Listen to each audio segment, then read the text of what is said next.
Good morning. My name is David Hugo Cruz.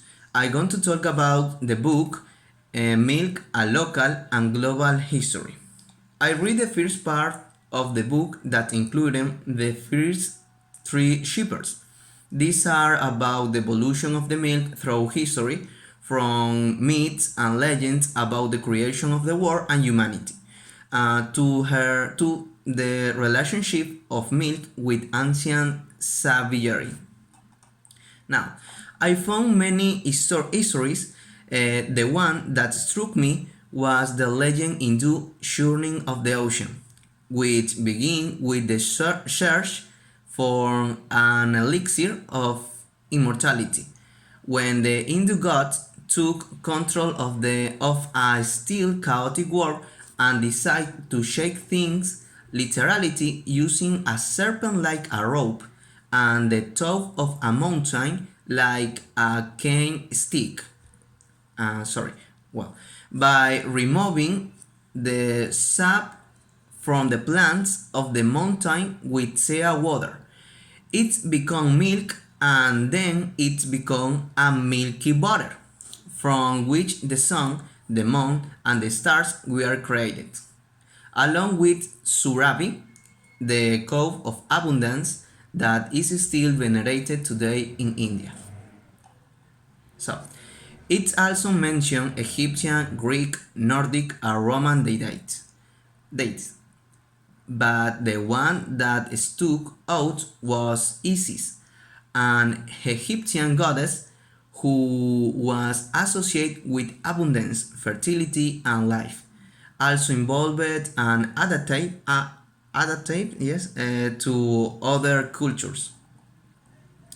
Personality, I really like the work of Homer. In this book, a passage of the Odyssey is mentioned, focus on the belief of a relationship between the dependence of milk and the savagery of man. In the Odyssey, the Cyclops is mentioned an enemy known as Odysseus.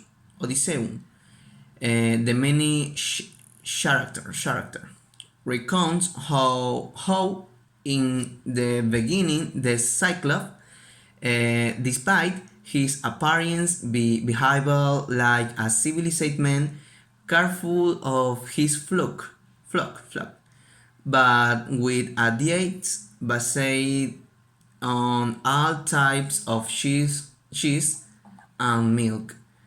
In the interaction between Odysseus and the Cyclops, the latter showed his will nature by acting as a cannibal.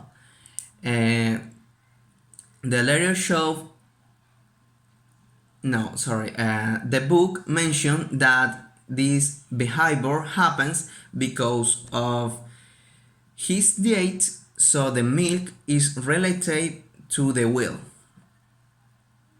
Yeah.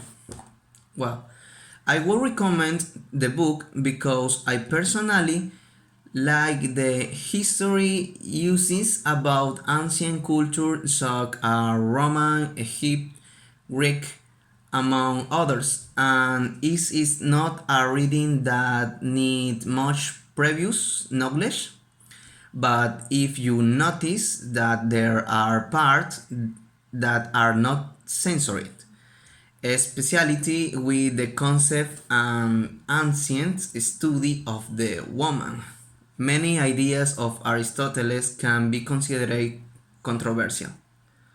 No, thank you for attention and sorry about the pronunciation.